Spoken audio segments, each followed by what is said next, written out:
Good morning, everyone. Good morning, colleagues. How are you today? How's your Saturday? This is our last class. So, bienvenidos nuevamente. Ya está nuestra última clase, se pasó rapidísimo. Espero que hayan aprovechado y podido emplear todo lo que hemos aprendido durante estas sesiones. Y el día de hoy vamos con la última parte del tema. Cabe recordarles, por favor, el link de asistencia se va a pasar al final y también por el grupo de WhatsApp. Y las personas que aún no han completado sus actividades en el Classroom, por favor, deben completarlas, ya que es parte importante para poder recibir su certificación y del curso, porque de esa manera estamos aplicando lo que hemos aprendido. Okay, today we're going to learn. We already know what didactic is. We already have seen different methodologies that we use when we teach English, especially. We also have learned some kind of what's the difference between aprendizaje basado en juegos and gaming, and how to use them in our class. Today, we're going to have more strategies about ludic strategies, exactly, and tics, okay? So how to make them useful during my class and how they are going to improve my teaching and the students' learning, okay? So welcome again to this, our last class.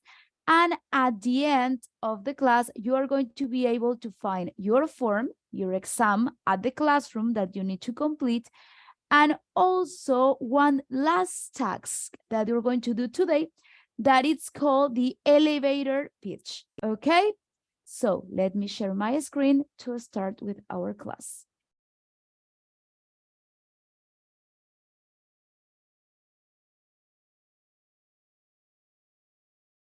Okay. As you can see here,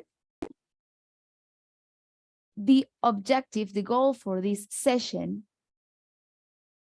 is to aplicar estrategias lúdicas en la clase de inglés para hacer nuestra clase más divertida, de aprendizaje duradero y creando un ambiente idóneo para el aprendizaje. Como ya habíamos conversado, as we spoke before, last class actually, we need to have an environment where our students feel confident, okay? They need to be comfortable with us, comfortable with making mistakes, comfortable with risking and living or getting out of their comfort zone. What is our comfort zone? It's where our brain feels comfortable, right? You know, and this is something that I actually learned when I was studying neuroeducation. Our brain is programmed to keep us safe, in our safe zone. So when we are doing something or things that are not in our control or that we don't handle the best way, our brain is going for survival. It's going to make us go. That's where fear comes. I fear what I don't know. I fear to feel not good in some ways. So that's why we need to encourage them to stay out of their comfort zone, because there is where they're going to learn. There is where we are going to grow. And actually applies to everything in your job, in the school, with your friends, in your relationships, with your family. If you don't come out of your comfort zone, you're not going to be able to evolve. If we don't evolve, we don't learn, okay? So, how to use technology in our classes? First, obviously, we need to have the internet connection needs to be proper. The devices at the school, because not all the schools has a device to every student. Not all teachers has a device that they can take to their classes. Or maybe the class has not a device. So we need to know what are our tools. We need to know our environment and we need to know our tools. What can we use? Okay. So be able to teach the students to use them correctly. Okay. For this, we don't only need to teach them how to turn them on or off. We also need to teach them what they're not supposed to do during this time. Because there is a lot of times that you send games to students, for example, and they end up WhatsApping, taking pictures, or making different things that what we're supposed to do using technology as a tool, especially with teenagers and adults. They get distracted easily. So we need to encourage them not only to use them correctly, but also to use them in the proper way during the time. And for this, we need to be very, very aware of what we are doing. We need to be aware of what they are doing. We need to supervise all the time their work, okay?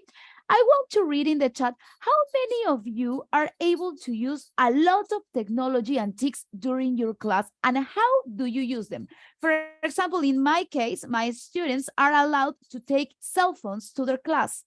So I can use the cell phones to make them play, to use worksheets, to use video games, to use different TICs, and also different kind of strategies that we use during the class. We use it as a dictionary.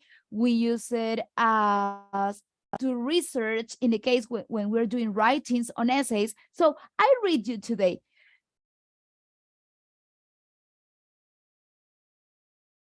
I will read you. How are you able to use TICs or technology during your classes? Come on.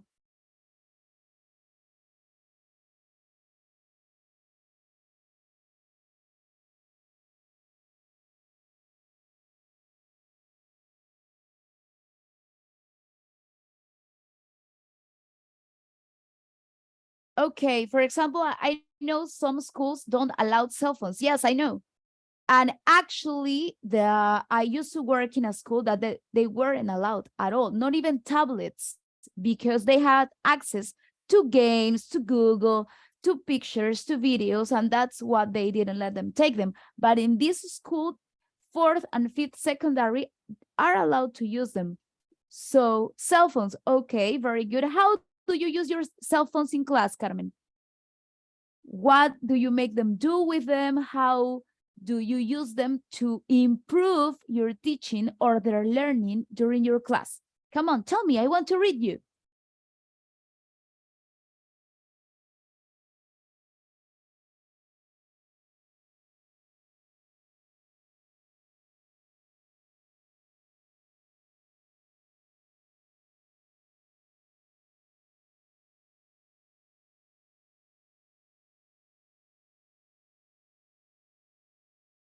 Come on, guys, don't be shy. Let's wake up. Come on, it's a Saturday morning. A little cold, but we can do it. Come on, it's our last class. How do you use technology during your class? Maybe not cell phones, computers, tablets. Some schools, students have like their own computers. Okay, very good. They record their pronunciation. Excellent. Do you know that that's a very good way of teaching them how to correctly pronounce? Because when you listen to yourself, you can be able to know what you're doing not in the proper way. Excellent. Lab room. Nice. You know that I remember when I used to be a student at school, we have this lab that was the English lab. And we went there to listen to audios with headphones. And it was very exciting for us because it was coming out of the class. It was like a different thing to do. And we enjoy a lot English lab. Okay, we use the platform of the book. Very good. Kahoot, Wordle, live worksheets through Teams. Excellent. Very good. Yeah, not permitted, but I send them to virtual extra activities on weekends. Very good. Yeah, I know that some schools are not like into technology yet because they are like not aware of how to use them because it has pros and cons. As we were talking the other day, technology has a lot of good things that we can use, especially when we are teaching English. Why? Because when we teach English, we need to make them go to a different culture. We don't have modern language by our side. So we need to make them go to a different culture that probably most of them don't know yet. So we need to make them aware of a totally different language, trying not to use Spanish. So it actually, yeah, it's difficult for us, but it's excellent that you send them different activities so they can practice and get used to this. Book creator, quizzes, Nearpod, computers, very good. Videos to the final class to pronounce correctly, very good. Jamboard, Padlet, audiovisual materials, very good. Infographics, recording videos, mind maps, games, also using Microsoft Office, Word, PowerPoint, working online with Google Tools. Okay, as homework, excellent, very good, very, very good. You know what, actually, when I was in virtual classes, I used to do this with adults. I found this program called Powtoon. Have you heard of it? Did you use it? Actually, I tried to use it a couple times because it was very fun. It was like a cartoon of you making a sum up of all your class. So they have this in their classroom, or I don't know how you send them the class, and they will be able to review what they have learned with you using cartoons. So it was very fun. I enjoy it a lot. And also, there was a tool, especially with Apple, that you were able to make a cartoon of yourself and you could talk with your voice through the cartoon. It was actually very, very fun too. Recorded videos on YouTube. Yes, I have seen them there too. They were actually very good. With pandemics, we got a lot of like tools using technology because it was our only way to reach students. And for adults or teenagers, self-control is easier because you are more mature, emotionally talking. So for little learners, for young learners, it was very difficult to be attached to the screen because actually it's like you are watching a show or a cartoon. So if you do not connect with them and make them move, they're not going to be there in your class. They're not going to focus. And remember, we have said this all classes, no focus, no attention, no storage of information. I have learned a lot about technologies, but because they know more than teachers. Not all the time technology is going to know more than a teacher. Remember that we have something that they don't, the possibility to adapt the information to each student situation. Because for technology, it's only one average to everyone. In our case, we know our students, and that's something that we have that technology doesn't. Okay. Yeah, they help a lot with technology. They were born with this. They actually were born with this. So it's easier for them. We are like the age of Nokia, Motorola, the little soap, the blue one, and the green screen, and a snake that was a black line. And we have seen all the changes in technology, but we need to adapt. And something that I was reading the other day is that, do you know what neuroplasticidad means? Neuroplasticidad, sí. Have you heard of this term? Who can help me? Come on, there is no bad answer. Have you heard about neuroplasticidad? What is it? What it does? It's related to what?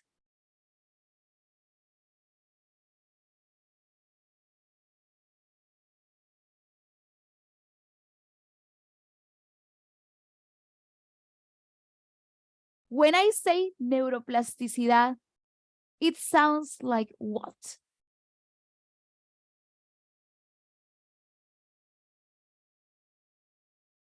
Like,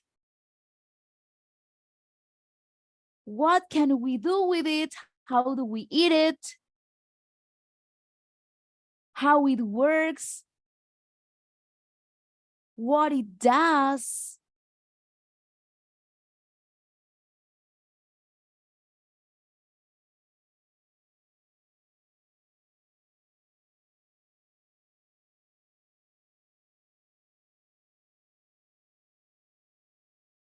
don't be shy. Tell me, what do you think? What do you think neuroplasticidad means?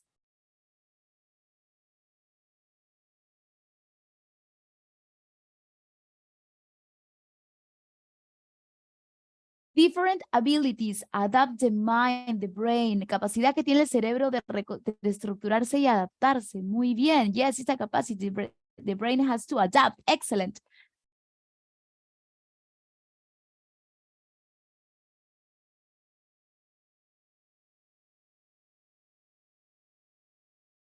Very good. Yes.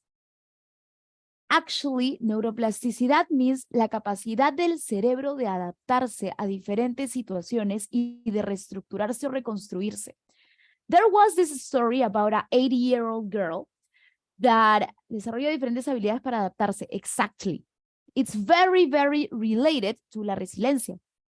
Actually, there was this story about this girl that when she was 80 years old, she got this stroke. It was like strokes, brain strokes, something like that.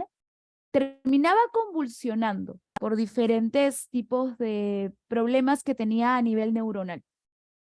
This little girl never developed speaking because of these things that she had.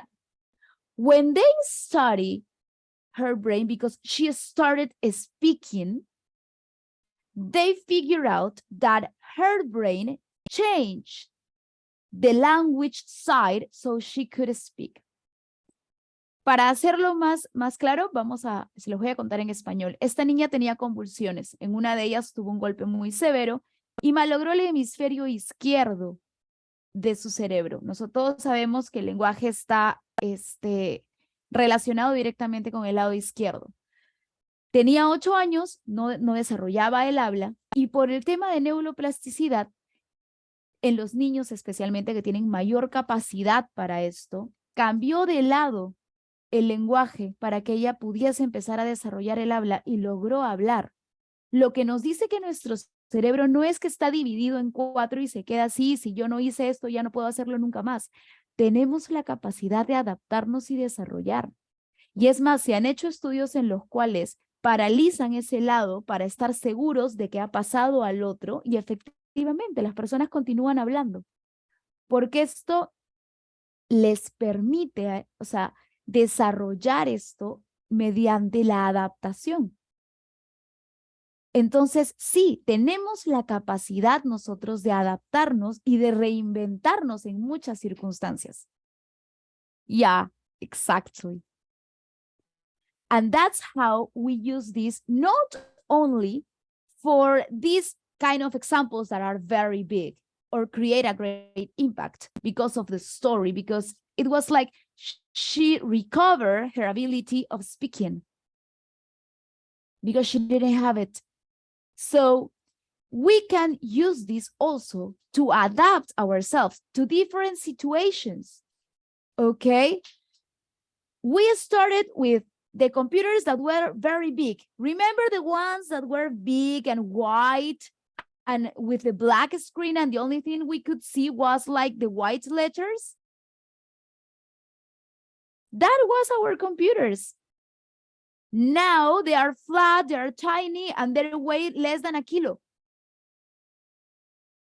Exactly. We adapt to different kind of technology. We adapt to a different cell phone. The first cell phone was very tiny. It was with a green screen and you only use it for calling and messaging. Now we even have our mails in our phones. We have everything in our phones. We can call mom, we can call dad, we can chat to our phones if we want. And we need to adapt to this because that wasn't our age. Different from our students. They were born with this. Encourage students to learn English through TICs. As homework, as extension activities, maybe as leisure activities during the class. For example, yesterday, I had the last hour after a holiday with teenagers, 15 years old. And actually, I knew that they were tired. They wanted to go home. They wanted to rest. So instead of trying to make a written exercise or reading exercise that I knew that it will take more time and cause them more focus, in this case, concentration, I just printed a worksheet of a karaoke. It was a listening task because they needed to complete the missing words. And they there started to sing the song. So using technology, it was not big technology because it was only a listening, but they enjoyed the class more and practice their pronunciation, their fluency, instead of trying to do something that I knew that wasn't going to work because they wanted to go home. So we can adapt the situations if we know that our class is going to be the first hour that they're more focused, more fresh, the last hour that we know that they are tired, maybe it was after PE. We need to know our environment and we need to know our students. So in the case of learning with technology, we have three types. E-learning, that was what we had while we were at pandemics, like this, online courses, online careers, long distance learning, ¿ok? Este concepto hace referencia a todas las actividades formativas que se dan exclusivamente a través de un dispositivo conectado a la red. We learn through our cell phones, through our computers. We have the B-learning, the hybrid. Remember when we came back? Remember when we came back to face-to-face classes? We were a hybrid, right? Half and a half. Half e-learning, half face-to-face. That's what it's called B-learning because we have both sides. We can be we can have face-to-face classes and also virtual classes. Se trata de un enfoque mixto de la educación que combina facetas de la formación remota y presencial. This is how we came back to adapt again to face-to-face classes. And the last one that we have are TICs. Recursos y herramientas, programas que se utilizan para procesar, administrar, compartir la información mediante diversos soportes tecnológicos. In these three cases, we can use game-based learning. TICs, we can use gaming. B-learning, we can use aprendizaje basado en juegos, and also we can use gaming. And in face-to-face classes, we can use el aprendizaje basado en juegos. In e-learning, we can use also aprendizaje basado en juegos, and we can also use gaming. Not all our activities needs to be virtual when we are having virtual classes. We can use realia, as when I show my phone like this, I am showing something. See? We can use realia. We can use puppet movement. We can use role plays. We can use different kind of things through virtual classes that are not only virtual activities. Having virtual activities all the time during big virtual classes are going to make that they have a less impact. So that's what we need to be aware. When you do a lot of the same, it's not going to create the impact that you're looking for. Because they are going to get used to it. It's not going to be different. For example, when we were talking last class about different kinds of learning, we talk about kinesthetic intelligence, right? Now, who can tell me what kinesthetic intelligence means? One student or two students. I'm not going to read more.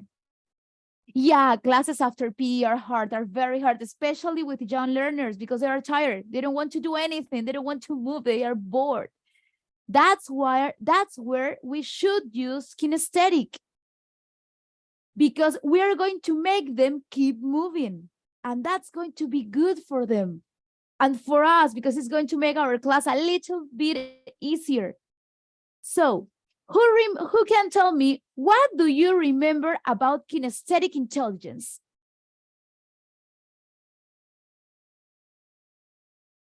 One student, raise your hand.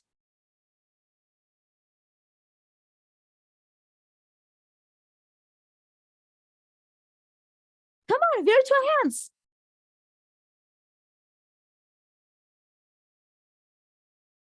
No, no one remembers what we talk about kinesthetic intelligence? What it means, what it does, how it's going to help us. Maria, excellent. Turn on your audio.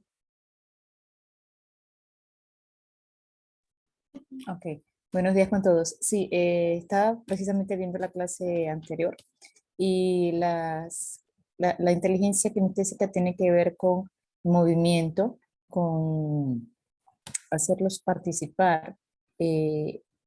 No solamente, usted mencionaba, por ejemplo, que con los adultos había experimentado hacerlos correr a la pizarra, escribir en los papelotes, que se sentaran en el suelo, que no tenía que ser exclusivo para los young learners. También la inteligencia kinestésica tiene que ver con, también se puede aplicar con los not young learners, ¿ok? Porque también nuestro cerebro pues necesita como que despertarse un poquito. Y aprovecho la oportunidad para preguntarle si, si la gimnasia cerebral entra dentro de, se podría considerar dentro de la inteligencia kinestésica. En realidad, la inteligencia kinestésica va directamente relacionada al movimiento, pero sí se considera como una estimulante en la cognición. Ayuda bastante, porque hace que la concentración y la atención tengan mayor agudeza y el alumno sea más consciente de su capacidad. Thank you so much. So yes, kinesthetic intelligence is related and connected to movement.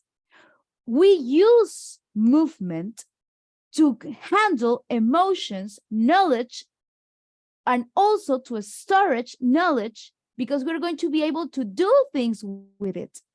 I am going to show you a video actually with no that young learners where they use kinesthetic. And you are going to tell me what are they doing, how are they doing it, and what will you do better, okay? So let me go to our video.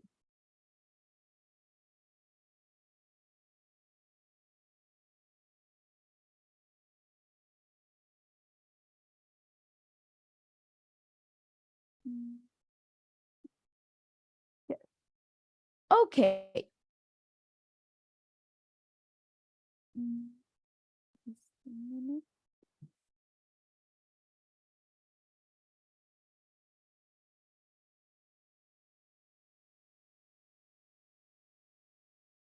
Now it is.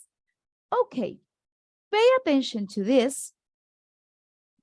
And you are going to tell me, how do you think that kinesthetic intelligence has been used here and how this improves your class? Connect movement with emotions and improve skills. Very good. Thank you. Habilidades del cuerpo que permiten expresar emociones. Movements. Excellent. Skill at dancing and sports. Enjoy creating things with his or her hands. This is all related with movement. Very good. So let's watch the video and tell me if you think that this is developing kinesthetic intelligence, and also how will this improve your class? How are they learning? And what will you do better?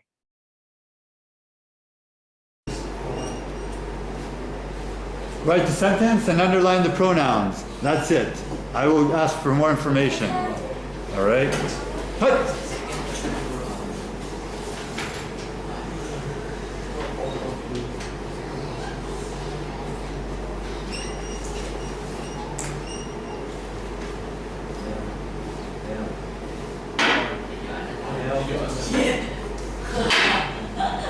Oh. Okay, then you have to answer the questions to get the point. Mind. What are the pronouns I and her? Okay, I.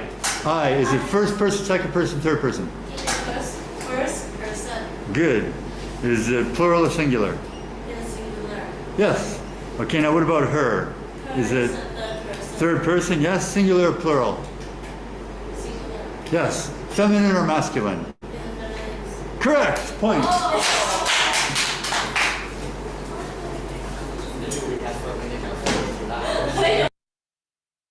Okay, what happened there?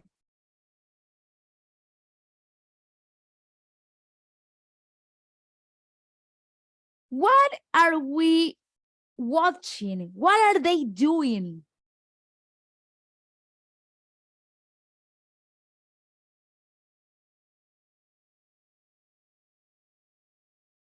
What are they doing? Are they learning or not? Come on, give me your ideas. Are they learning or they're just missing time, skipping classes? Exactly. Thank you, Alejandra. They are learning and playing at the same time. They are giving answers through movement. Very good. They are participating in a competition. They follow instructions and they have to reflect on the language and share it. Excellent. They are having fun meanwhile they're practicing writing and grammar. Very good. Yes, they are learning. They are doing things. They are making grammar. They are writing sentences. And at the same way, it's fun and interesting. Thank you, Lydia. They are learning through games. Yes. You know that there is the best way of teaching, of learning something is when you teach this. And also when you play. Environment, positive emotions. Remember this always. The emotion that is attached to the experience, it's going to make them more aware of what they're learning. If they have a good emotion, a positive emotion attached to this, they are going to want to learn more. Even if you don't like your teacher, it's going to cause that you don't pay attention. Because the emotion that you are having is going to be a not positive emotion. So you're not going to like this. You're not going to want to learn. Positive emotions is the key. A trustable environment, comfortable. Yes, actually they are making more interesting to participate. Interaction between teacher and students. Yes, the teacher is also playing. He's asking questions. Excellent. Let's continue. That's okay. That's good. A big point is easy to see.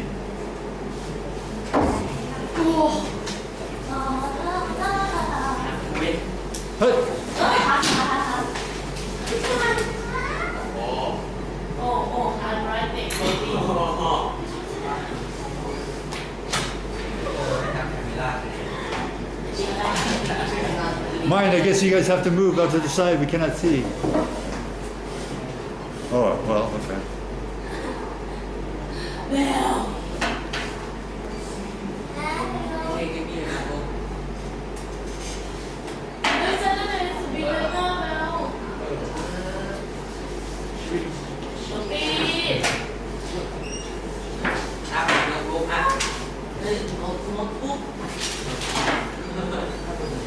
Okay, who finished first? Pronoun is we. Is it first, second, or third person? Plural or singular? Okay, point.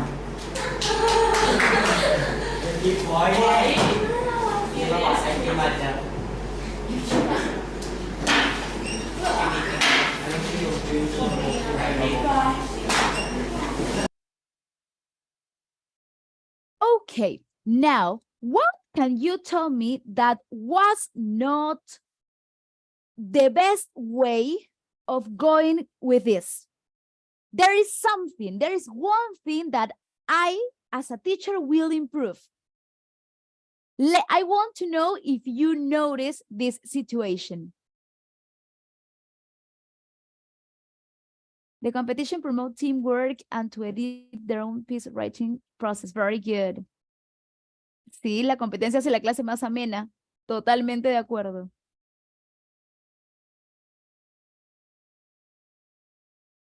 Exactly. Very good. Now, there is something that we can improve about that motivation activity. Who noticed it? Raise your hand. I am going to choose 5. Virtual hands, I'm going to choose 5 students who can tell me what we can improve about that.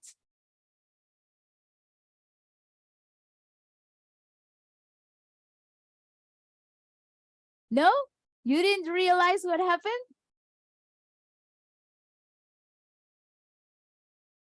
Okay, in the chat then, give me ideas. What will you improve about that?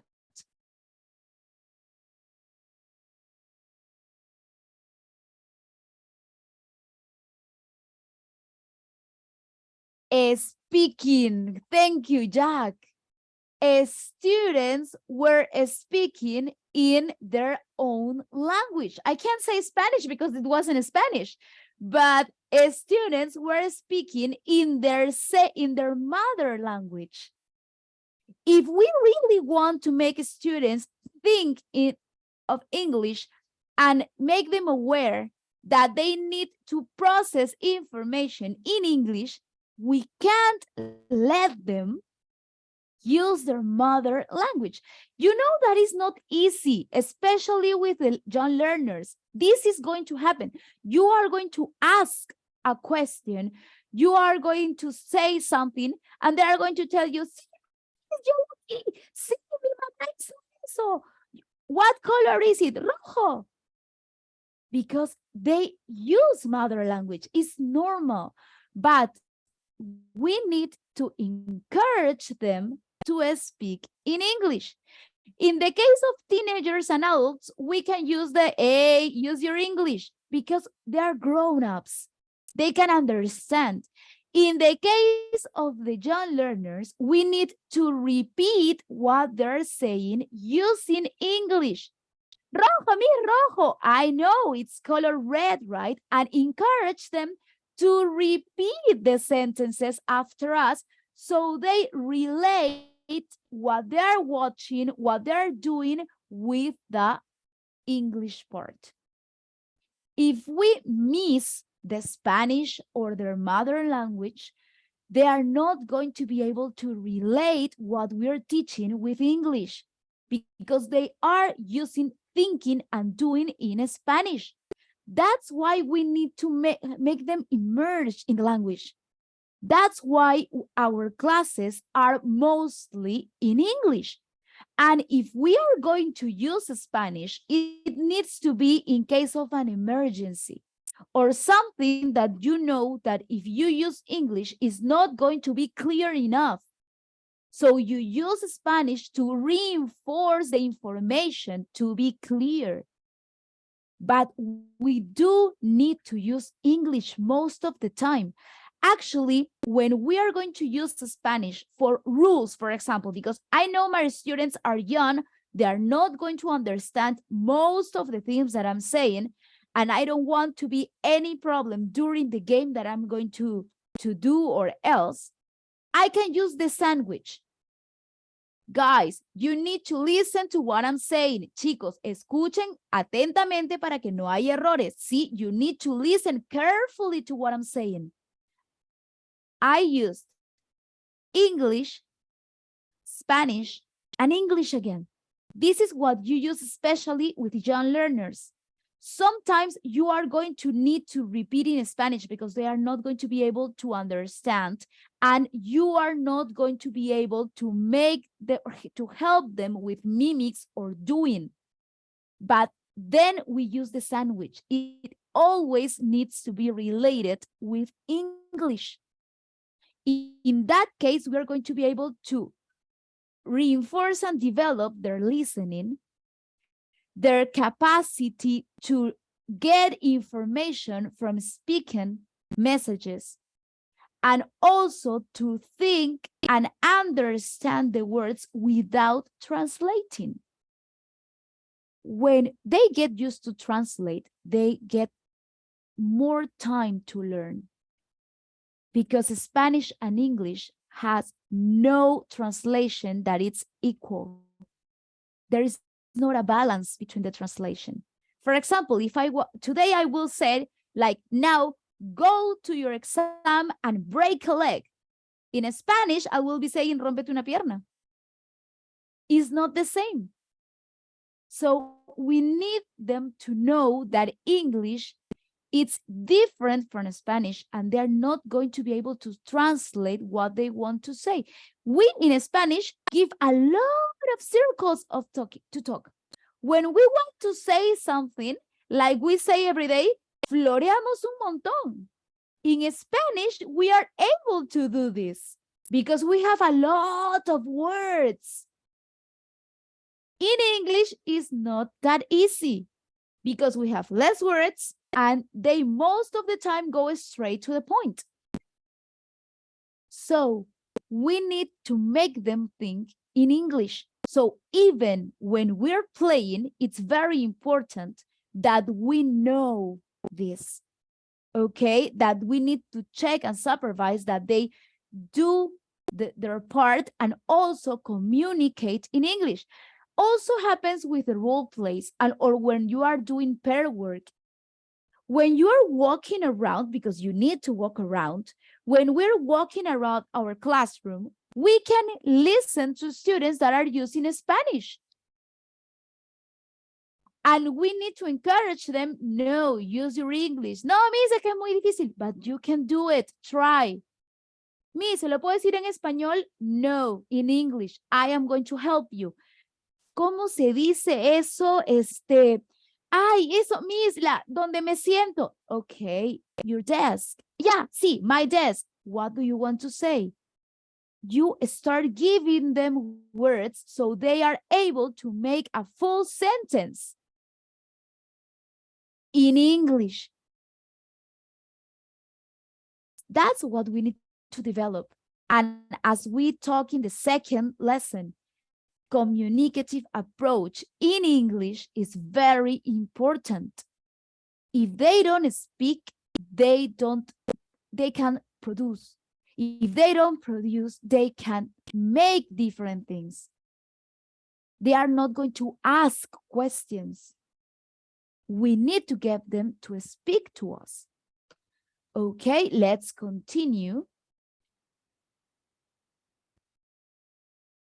Now, aplicando estrategias lúdicas. We can see two pictures here. One of them, it's a role play, and the other one, they are using computers.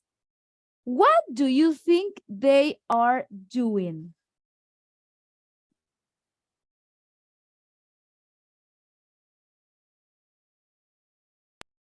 What do you think they are doing here? How can we use this kind of activities as estrategias lúdicas in our class?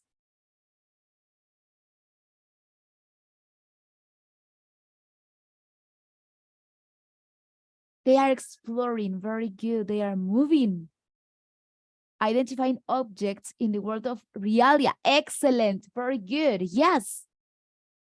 What else can we do with these activities during our class? How can we use them as motivation?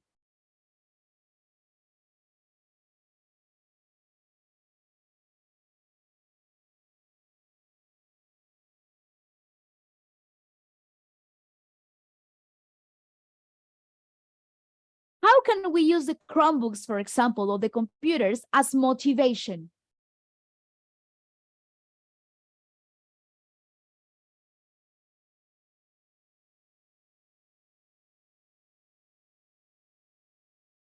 In this case, we have different kind of games during the class. Face-to-face games, we have online games. Uno vendría a ser el aprendizaje basado en juegos y el otro podría ser gaming. En realidad, en el primer caso, sí es aprendizaje basado en juegos y en el segundo puede ser ambos, porque no solamente vamos a utilizar gaming, podemos utilizar también experiencias de juego para que aprendan. So, in this case, search information to answer questions. Exactly, you're giving them tools. You are giving them information that they are going to be able to use during your class. And it's good. So, importancia de las estrategias lúdicas. Es importante entender que el uso de las estrategias lúdicas ayudará a que los aprendizajes duren a largo plazo. Se genera un ambiente de confianza donde el estudiante puede aprender a su ritmo y de manera divertida. This is going to create a trustful environment. They getting comfortable with their teachers and their classmates, and also giving them the opportunity to stay out of their comfort zone, identifying and exploring. Exactly. You know that we humans we are not born with fears. We learn the fears during our life. If I try to ride a horse and I fail and it hurts, I am going to be afraid of going on again. The first time I didn't know. We learn our fears. And as there are things that we are going to be able to learn, there are things that we need to miss to learn again, a different thing. Estrategias lúdicas, aspectos importantes. El enfoque debe ser el aprendizaje, no el ganar o perder. Most of the time, games have winners and not winners. That's the truth. Considerando que los juegos siempre tienen un ganador, debemos enfocarnos en que el estudiante se sienta motivado por el aprendizaje, intentándolo las veces que sea necesario. This is something that is going to be a little difficult to handle because all the games have a winner. That's the truth, and we can't change that. But we can change the thinking that they're going to have about this situation. Maybe, okay, you didn't go that well this time, but you can try again. And this time, maybe it's going to be different. We need to encourage them to be focused on the learning, not on winning or losing. Sometimes we can win because of luck. Doesn't mean that we're learning about something, okay?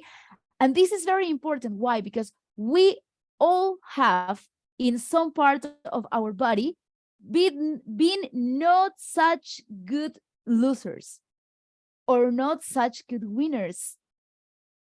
So if we focus on winning and losing, what we can create is an uncomfortable environment for the students that are not going to be it's not going to be easy for them to get this, okay? Exactly. The idea is the students to learn and to be confident. So we need to encourage them to have confidence. If not, they are not going to feel comfortable. We already spoke about this. Negative emotions are not going to create the environment for learning. We need to know that and be aware of it. It's not easy because we're only one teacher and 30 students, I know, but we need to try. We need to try our best to make them all be comfortable with the situation. Retroalimentación. Why is this important? Debe haber una guía cercana del docente y una supervisión constante durante el juego, ya que si no se tiene clara la meta, no habrá un aprovechamiento del mismo. It will be a waste of time. What we were talking the other day, I don't know if you remember what we were talking the other day. And actually, we were discussing that if you don't have a goal, it's going to be a waste of time because they're not going to have clear what they have to do. If they don't know what they have to do, they're not going to know what they have to learn. So the teacher needs to be walking around, answering questions because I saw this in a movie about a teacher that used to sit at the desk when she gave them an activity and she sits at her desk like this with a cell phone. Okay. I am not watching what they're doing. I am doing something else. If someone has like a question or maybe they want me to explain better something, they're not going to ask because they're going to see that I'm doing something else. I need to be there. I need to walk around. I need to answer questions. I need to listen to what they're doing and actually know, say again, maybe if you do it this way, it will be better. So I am going to make them improve while they are practicing. This is what we need. Retroalimentar, escuchar qué están haciendo, cómo lo están haciendo. Darles los alcances si les falta para que mejoren.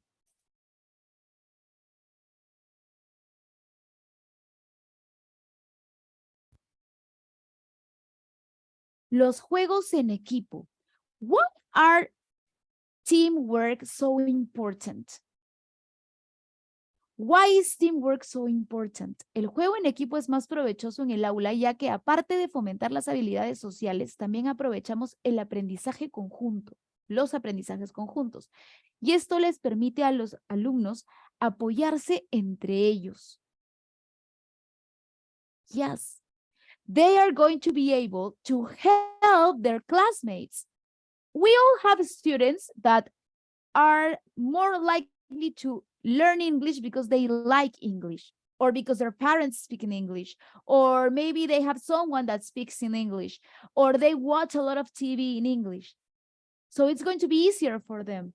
But we also have other students that take a little more time on learning because they don't like English. For them, math is easier. When we balance the team, we can use this for them to help each other. And that's going to make the students that gets a hard time learning easier because they are with their friends. But we need to balance the teams. If we all the time let them pick the teams, they are going to choose their friends. We need to balance.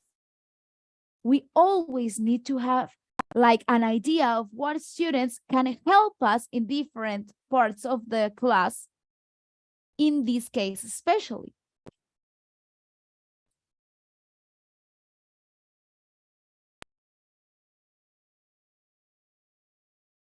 Aprovechar el aprendizaje basado en el juego y la gamificación.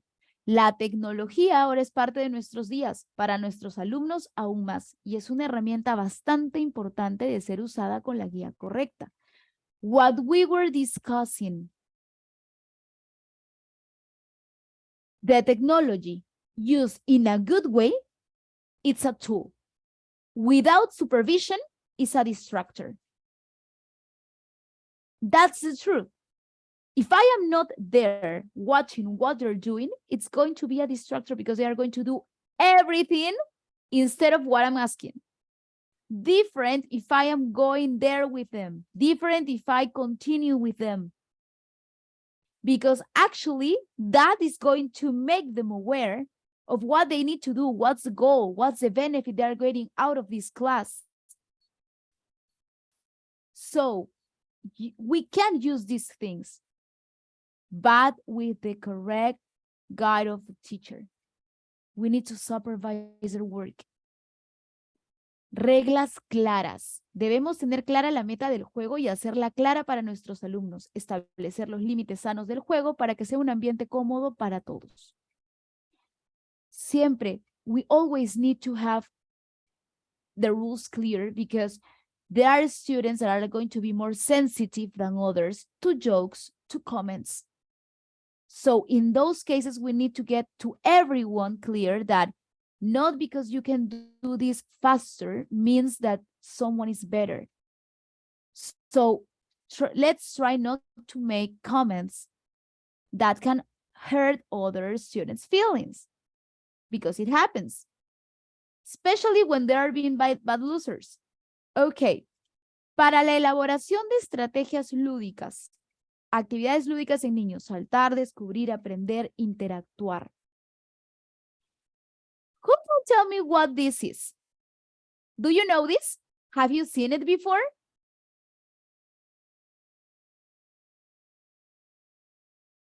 Raise your virtual hand if you have seen this before or is the first time for you.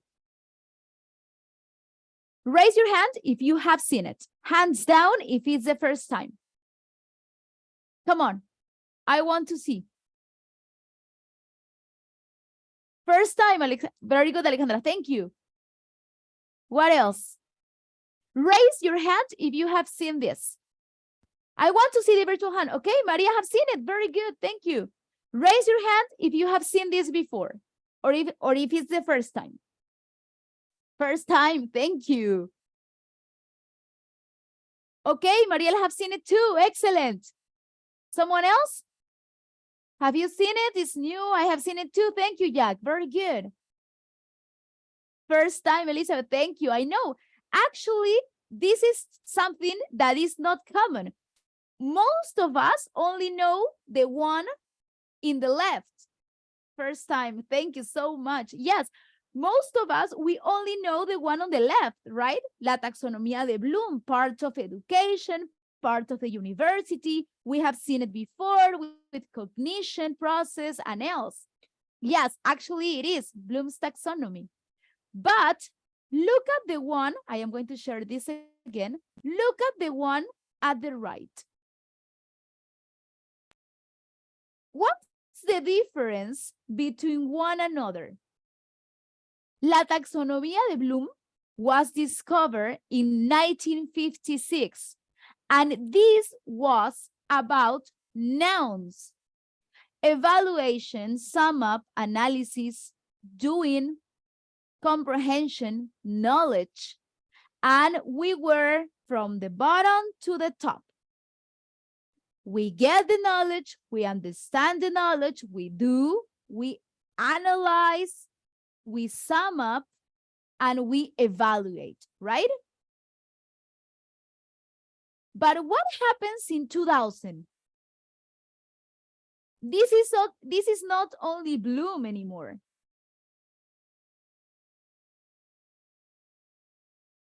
That's not only Bloom anymore. Actually, this was made by 3 people. Does anyone can tell me who they are?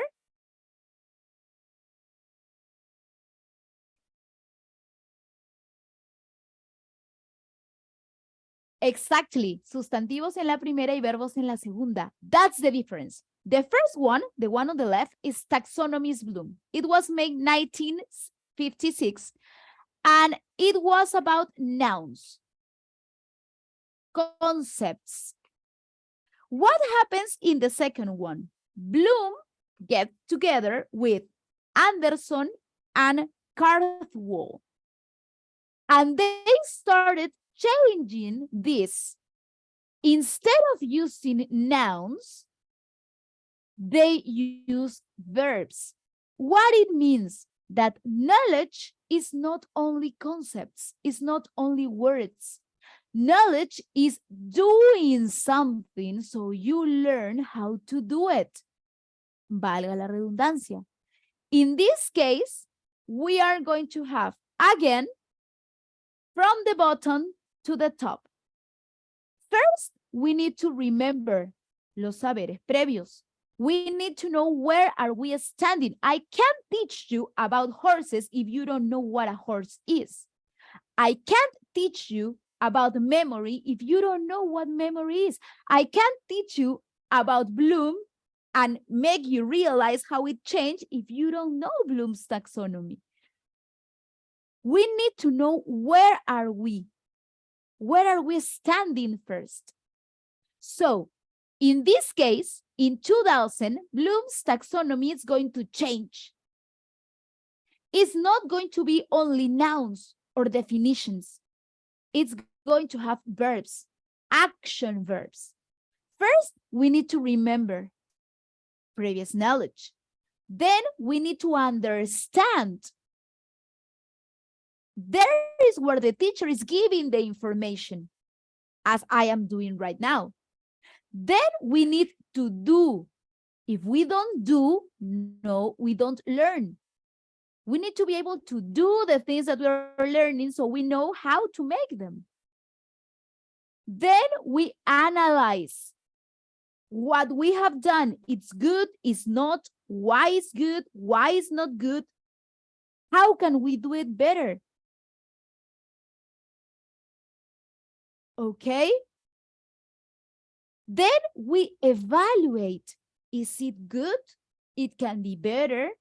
Why it can be better? And then we create. This, when we create, is the final thing that we need to look for in our students. For example, I am teaching them about media. I am teaching them about using social networks. They are going to remember what social network is. They are going to understand because they use it. They can open their Instagram, their Facebook, or else they can analyze information that we can find in social media. They can evaluate if actually this information is good, is not, is certain. And then we can make them create information. Post it in a Facebook group. Post it in a Padlet. Post it, I don't know, in your Instagram stories. What's the reaction of your friends? What have they said? So in these cases, we need to make them create things by their own so they can learn and express. There is something that before we used to ask a lot. Have you heard about las rutinas de pensamiento? Have you heard of them? Do you know what las rutinas de pensamiento are?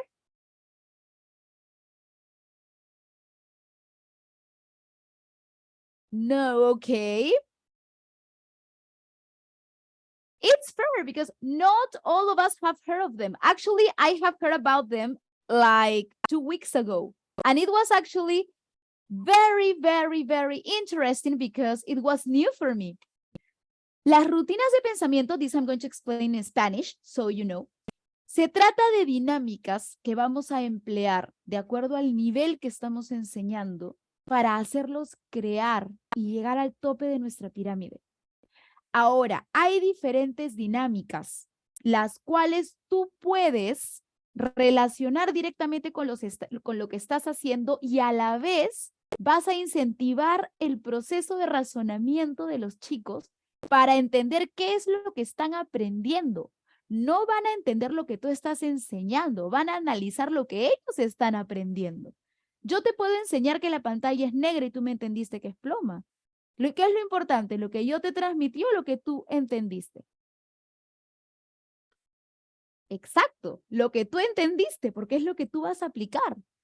Aquí les voy a poner un ejemplo de 10 rutinas de pensamiento que se aplican para primaria, porque es el ejemplo que tengo a la mano en este momento. Hay para inicial, hay para secundaria. Por ejemplo, acá tienen una. Veo, pienso y me pregunto. ¿Qué veo? Para ti, mira, ¿qué ves? ¿Qué pienso? ¿Qué es? ¿Cómo es el objeto? ¿Qué piensas? ¿Qué te parece? ¿Te recuerda algo? Me pregunto, ¿por qué es así? ¿Por qué piensas sobre él? Y esto va enteramente ligado al aprendizaje por proyectos. Porque necesitas que el alumno vaya más allá de la información que tú le estás brindando. Y va a ser lúdico porque lo vas a hacer razonar acerca de cosas que puede tocar, que puede oler, que puede ver. Acá, por ejemplo, tenemos otra, el semáforo. Esta generalmente se usa en mitad de un trimestre para adquirir un hábito de autoevaluación. Ahora, hay algunas que se usan al inicio, otras a la mitad y otras al final. Esta nos puede servir para el final también. ¿Qué entendí? ¿Qué cosa no me quedó clara? ¿Qué me genera dudas? ¿Y qué cosa no sé? Esto es autoevaluación. Y de esta manera tú haces que el alumno sea consciente de qué información adquirió, consciente de qué información se perdió y le des la oportunidad de volver a preguntar y de adquirir esta información. Que no se vaya con la duda. Antes pensaba y ahora pienso. ¿Se acuerdan que la vez pasada la utilizamos en clase? Antes pensaba. ¿Qué pensabas antes de esto? Ahora, ¿qué piensas? ¿Cómo cambió tu idea después de la información que yo te di? Evalúas qué fue lo que tú adquiriste, no qué cosa te dio el profesor. Todos vamos a entender cosas diferentes. Si yo le pregunto a Jack, por ejemplo, qué entendió de la clase y le pregunto a María, lo que ellos me digan no va a ser lo mismo. No les va a haber impactado la misma parte de la clase, no van a haber adquirido la misma información. Cada quien a su manera va a almacenar la información que le genera un impacto, que le parece importante, pero no todos tenemos las mismas prioridades ni la misma percepción. Afirma, apoya y cuestiona. Esta rutina fomenta el razonamiento con evidencias. Yo tengo una afirmación. El cielo es azul. ¿Quién apoya esto? ¿Por qué lo apoyas? ¿Cuál es tu evidencia? Lo que ves, sientes y conoces y apoyas tu afirmación. Cuestiona. ¿Qué queda en el aire? ¿Hay algo que nos explica? ¿Qué contradice esta afirmación? ¿Por qué no podría ser azul? De repente sería celeste o blanco.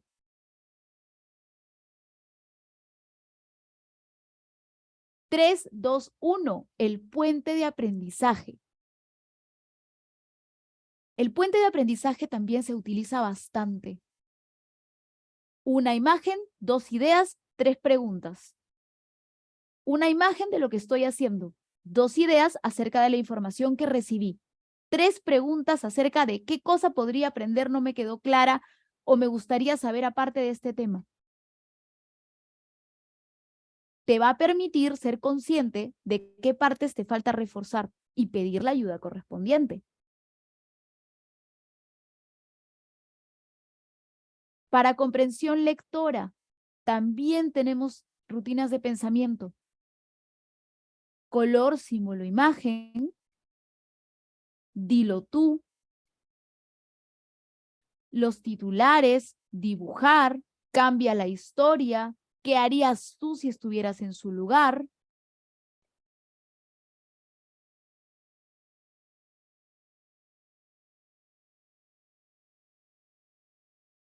Esas son las rutinas de pensamiento. Como les digo, esos eran ejemplos para nivel primaria que también se pueden aplicar para secundaria. Hay para todos los niveles. Eso hace que el alumno se cuestione lo que aprendió. Porque lo que nos importa a nosotros es la información que ellos tienen acerca de lo que nosotros les hemos enseñado. Yo puedo, como les decía, decirles que la pantalla es negra y si ustedes entendieron que es verde, ¿qué es lo que va a importar? ¿Lo que yo dije? Lo que ustedes entendieron, porque ustedes lo van a aplicar y van a decir que es verde. Ahí es donde nosotros tenemos que entrar a reforzar por medio de los procesos y las rutinas de pensamiento qué cosa aprenden y qué cosa no aprenden. Eso es lo importante. Creo que el formato de las fichas de fortalecimiento aplica eso, reflexiono y propongo. Exacto, también es una rutina de pensamiento, porque estás haciendo que cuestione su propio razonamiento y que sustente lo que está diciendo. Así es. Las rutinas de pensamiento son relativamente, es metacognición, así es, pero enfocado directamente al análisis y razonamiento.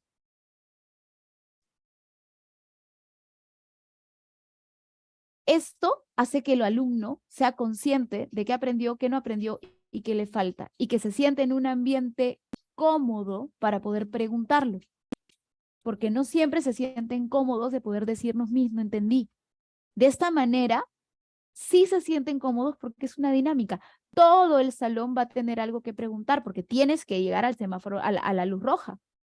Algo no te tiene que haber quedado del todo claro.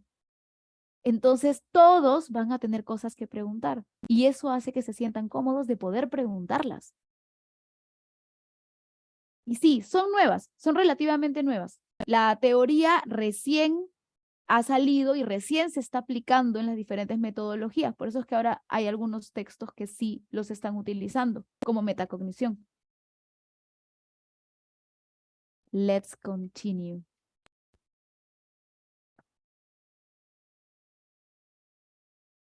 Pasos para la elaboración de las estrategias lúdicas.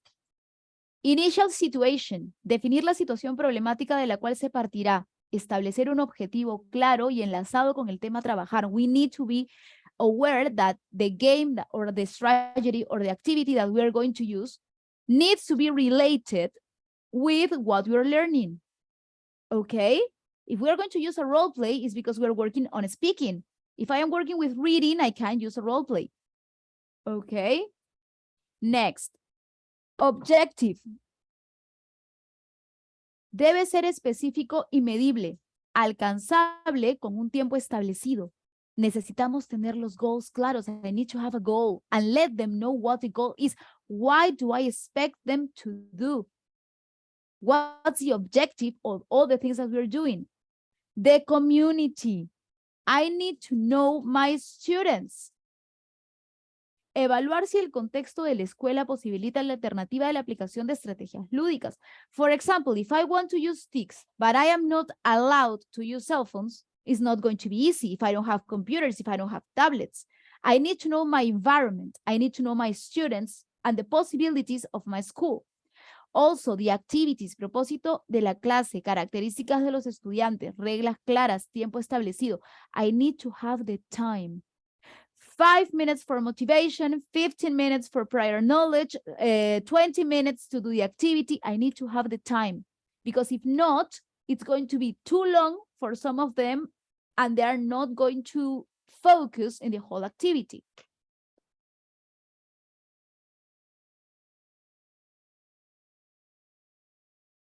Strategy. Los estudiantes tienen el rol de ser gestores de su proceso de aprendizaje, emisores, receptores y creadores. I need to give them roles. Who is in charge? What are you going to do? What is your part on the activity? For this activity, we have these worksheets when they can write their names and write their own mark of how they have worked.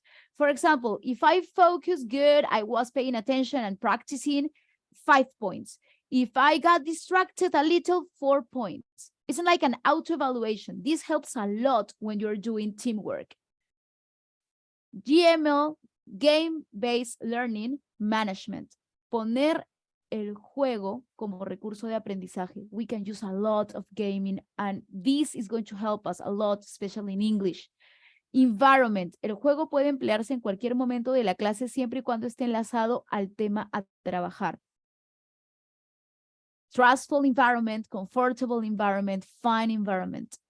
Outcomes. Para evaluar los resultados realizamos preguntas de metacognición. ¿Qué aprendí? ¿Qué me deja duda? What else can I do? How can I change this? How can I improve this?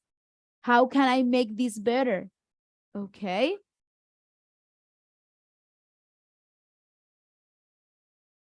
Online gaming.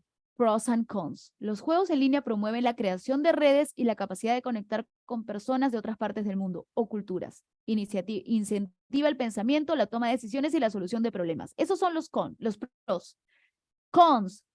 Se distraen fácilmente, pueden ser usados de manera no correcta durante la clase si no hay una supervisión o un seguimiento.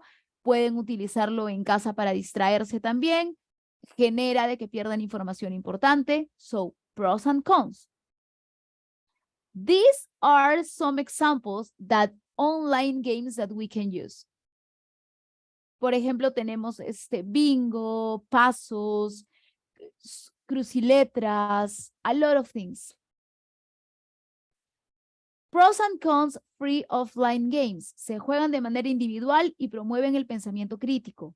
Contras, no son grupales, generalmente no son en equipo, entonces la individualidad hasta cierto punto es buena, pero ya si nos vamos a una exageración, podría generar la falta de socialización. Y es muy importante en caso de cualquier tipo de enseñanza que los chicos socialicen. Ellos aprenden mucho mejor estando en grupos. These are some of some examples of tools, of tics that you can use. I am going to give you a list that is going to be in the classroom today. Okay, so don't worry about this. Ahora, sesión de aprendizaje. You all, I guess that most of you are teachers. I know that all of you are teachers. So this is something that we know like el pan de todos los días. Okay, entonces, you know that you need to have the capacity, the development also, and we need to have 3 times. The motivation, that is going to be with the activity, las estrategias lúdicas que tú utilices, also prior knowledge.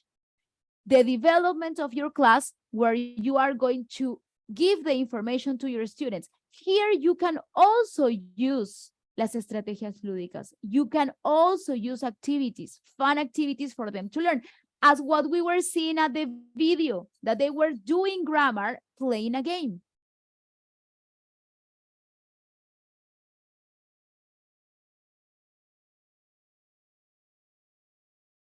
And also we have the evaluation. We need to evaluate that our students actually learn what we were teaching them. Okay, so in this case, here in the development, we can create, make them do something. Now, here, for example, we have el organizador del área, expresión y comprensión oral, producción de textos. Capacity, expresa el vocabulario de commands y con sus compañeros con entonación adecuada, mostrando respeto a las ideas de los demás. Produce pequeñas oraciones en su worksheet utilizando verb be. Indicadores de evaluación, ya los tenemos. El instrumento de evaluación es mi lista de cotejo. Ahora, en este caso, utilizando estas capacidades, estos indicadores de evaluación, ustedes, ¿qué pondrían como motivación? Los leo en el chat. We are working pronunciation, speaking and verb to be. ¿Cuál sería tu motivación? 3 minutos para que me coloquen una estrategia lúdica que utilizarían para generar motivación en esta sesión, en esta clase.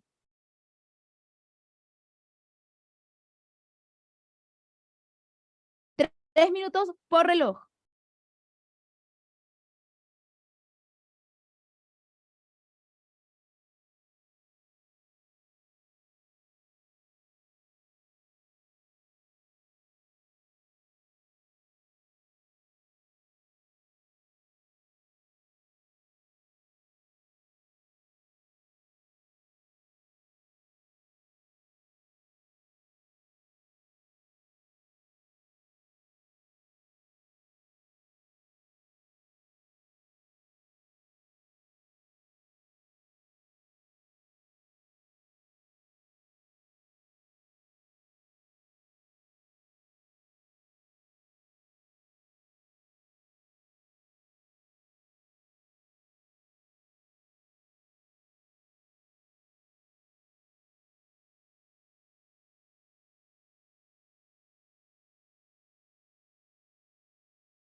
Sing a song, very good. A sonor describing an object, excellent. A PPT, very good.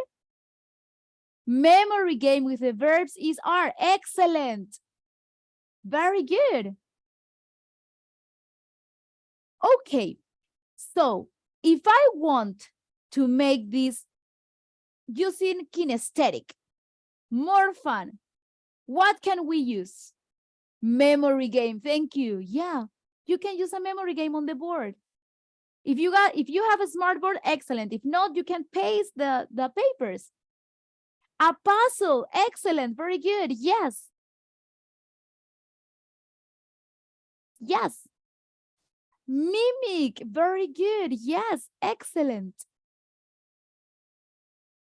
Okay, right now, I am going to give you the link of the, I am going to give you the link of a Padlet. And we are going to do a dynamic right now that is called elevator pitch. It means that you have only 1 minute to sell me an idea. ¿De qué se trata el elevator pitch? Es como que tú tienes una idea que quieres vender, tú eres un emprendedor y te encuentras con el gerente del banco de crédito y él te puede dar el préstamo que tú necesitas para desarrollar esta idea para tu emprendimiento. Y en 1 minuto, que es lo que demora el ascensor en subir, tú tienes que venderle la idea y convencerlo de que tu idea es buena y por qué la tienes que usar o por qué tienes que hacerlo o por qué vas a salvar el mundo con esta idea. ¿Ok? Entonces, en este caso, ustedes me van a convencer de por qué tengo que usar estrategias lúdicas en mi clase. ¿Cómo voy a cambiar, revolucionar el mundo usando estrategias lúdicas en mi clase? ¿Y por qué debo hacerlo? Recuerden que solamente tienen 1 minuto. O sea, no me pueden poner un texto gigante. Tiene que ser algo corto y conciso que me haga darme cuenta a mí que esto va a cambiar el mundo o va a revolucionar la educación. ¿Ok? Les voy a pasar en este momento el link del Padlet. Es el mismo que trabajamos la clase pasada. Así que vamos a ponerle otro sector al costado. Voy a ponerle otro sector al costado para que ustedes puedan completar debajo. El que está, tenemos el antes pensaba y ahora pienso, y ahora vamos a tener la segunda sección que se llama Elevator Pitch. Me van a convencer en 1 minuto, me van a convencer de cómo utilizar estrategias lúdicas y TICs en mi clase va a ser un mind changing para la educación. ¿Ok? Les paso en este momento el link.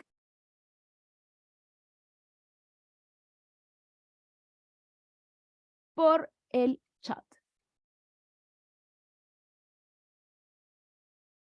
Para todos.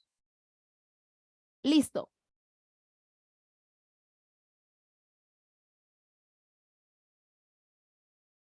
Un minuto para que me convenzan.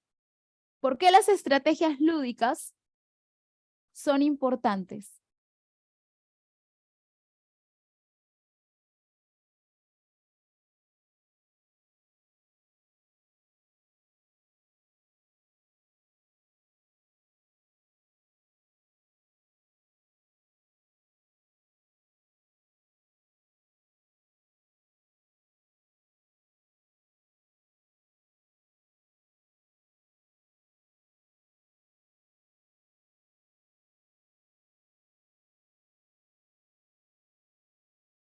Nice. I already see 9 people. Come on. We are 90 today.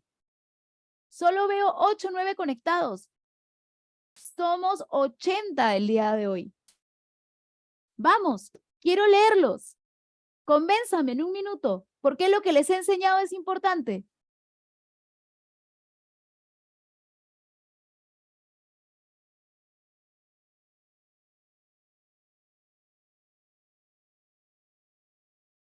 Ok, recuerden que me están vendiendo la idea. Recuerden que me están vendiendo la idea. Me van a saludar, buenos días. Me van a contar lo que están haciendo. La mejor manera de empezar un elevator pitch, les voy a enseñar ahorita un video para que luego puedan completar el Padlet. Vamos a darnos una idea mayor de cómo funciona el elevator pitch. Esto, por ejemplo, es una estrategia lúdica que funciona muy bien con adultos.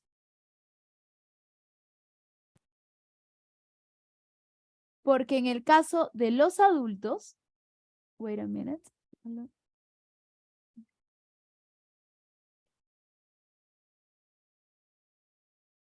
Oh, ya lo encontré.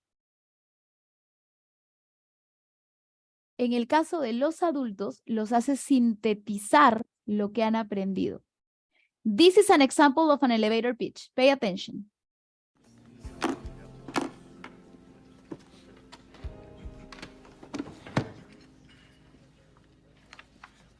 Here you go.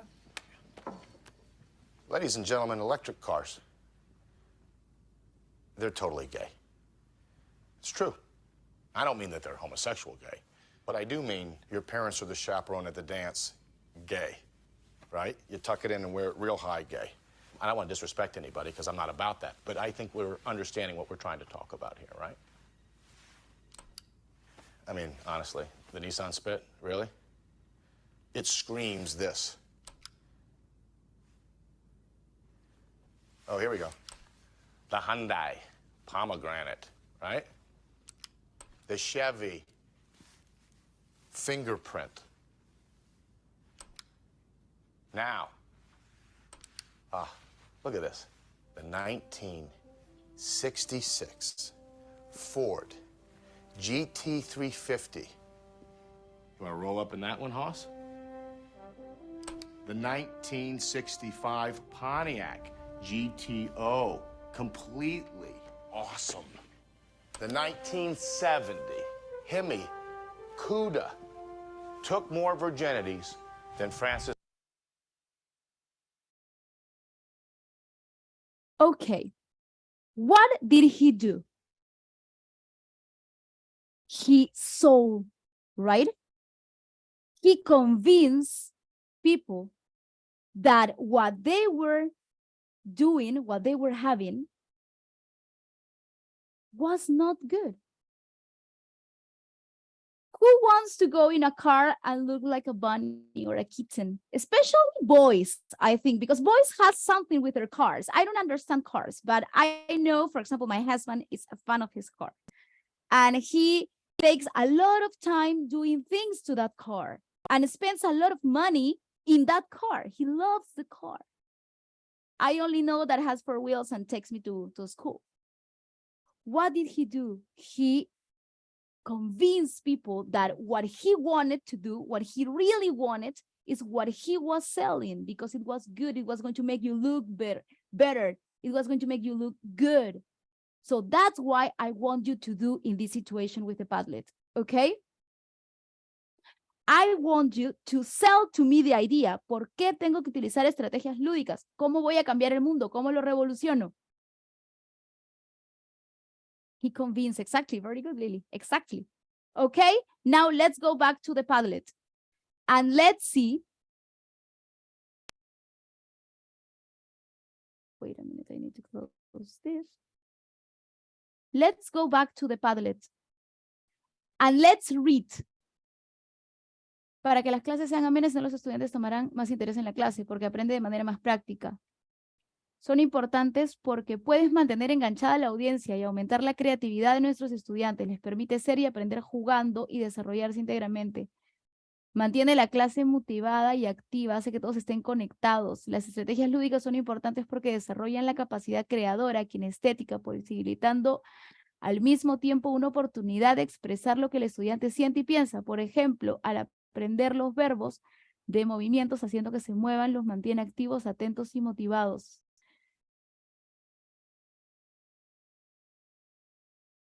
Games open students' mind to recognize grammar, to improve their vocabulary. Also, it helps to identify what they're learning. Very good.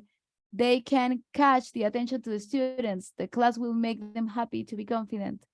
Why do we have to use it? Capta atención de los estudiantes, clases más entretenidas, trabajo colaborativo, el aprendizaje es más lúdico.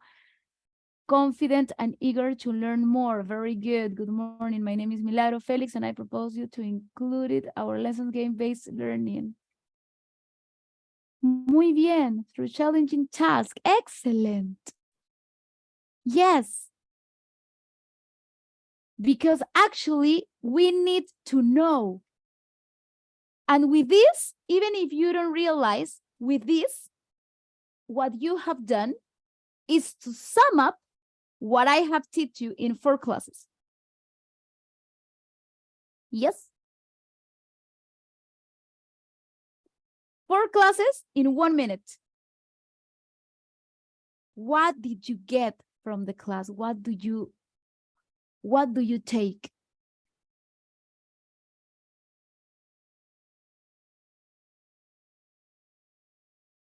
And this is what we need.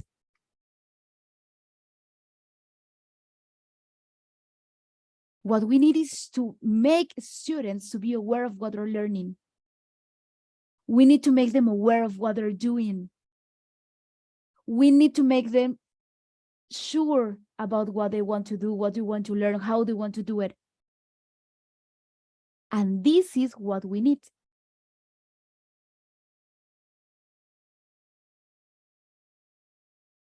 So, for today and for the classes in general,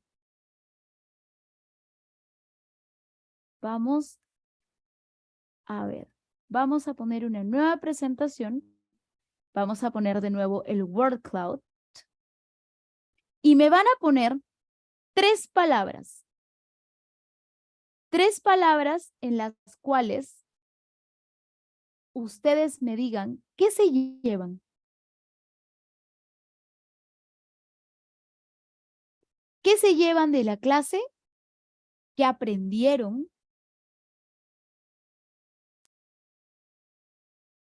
¿Qué les gusta? ¿Qué les gustó? 3 palabras que definan nuestro tiempo juntos.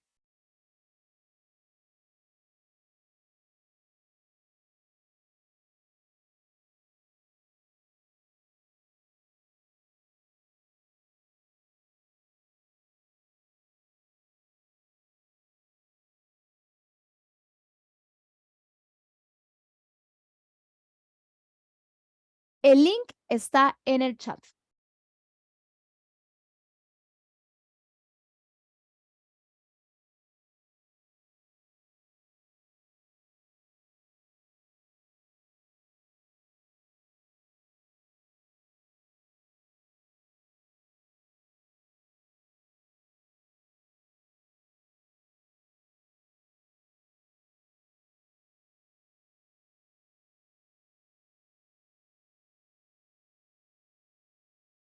Aprendizaje, motivación, estrategia. Muy bien.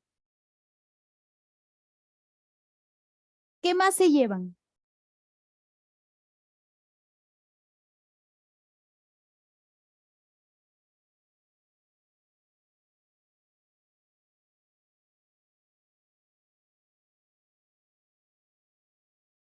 Conocimiento, strategies, motivation. Very good.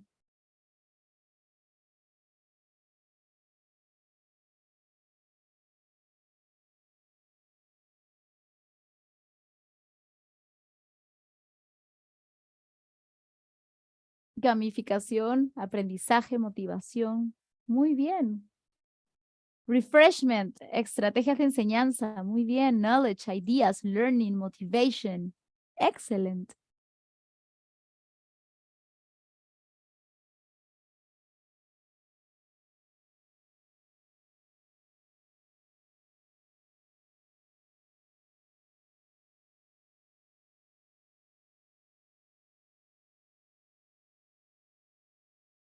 The passion you transmit. Thank you so much. Willing to apply all of them. Learning all new strategies, motivar a los estudiantes, gamificación, aprendizaje. Los que más grandes tenemos, los que más han sonado para muchos de ustedes son motivación, estrategias, motivation, actualización constante, ¿cierto? Los profesores nunca dejamos de aprender, nunca. Opportunities, new games, cambio, motivación, great ideas, retroalimentación. Ustedes saben que esta dinámica del elevator pitch lo utilizan mucho en la universidad, especialmente para los cursos de cognición, de desarrollo cognitivo, desarrollo socioemocional, que va directamente ligado con la madurez emocional y el proceso evolutivo de las personas, no solo de los alumnos, sino de las personas en general.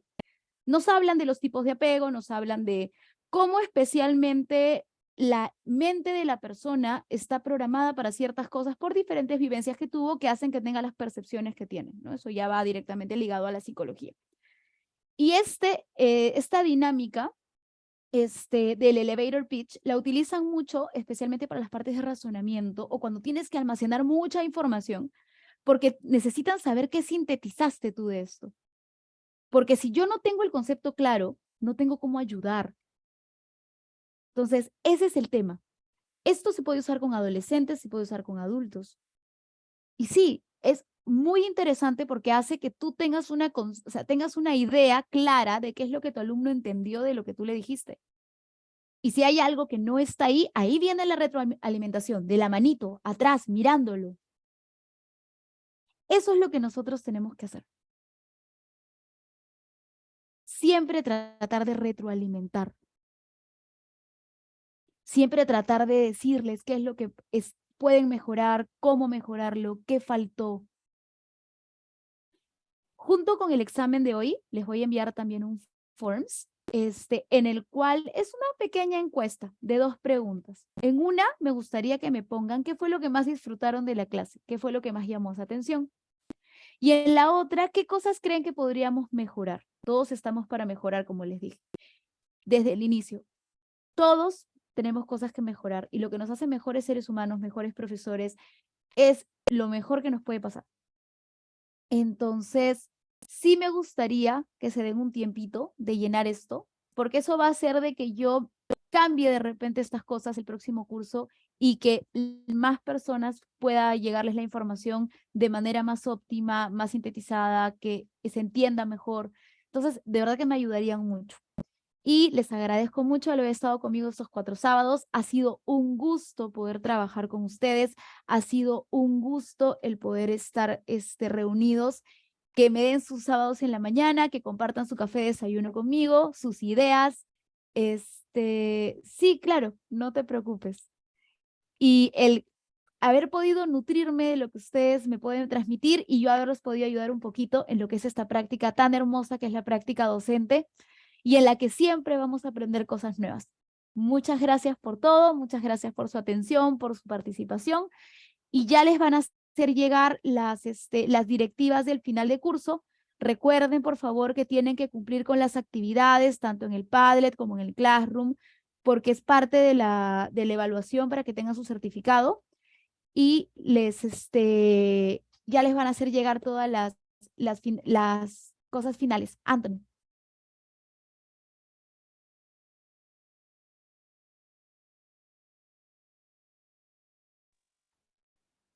Correcto, maestra, gracias. Había perdido el coanfitrión. Muchas gracias a usted por acompañarnos durante todas las sesiones del curso y, por supuesto, a los participantes por su dedicación y esfuerzo. Como saben, hoy es la última clase y pues está programado para hoy una evaluación final que la profesora ha preparado especialmente para ustedes. Al final de la clase se va a enviar al grupo todo el detalle y con los tiempos para que ustedes puedan rendir la misma. Esta evaluación es requisito fundamental para que puedan acceder a un certificado por parte de EduRed. Nuevamente, muchas gracias a todos y está compartido.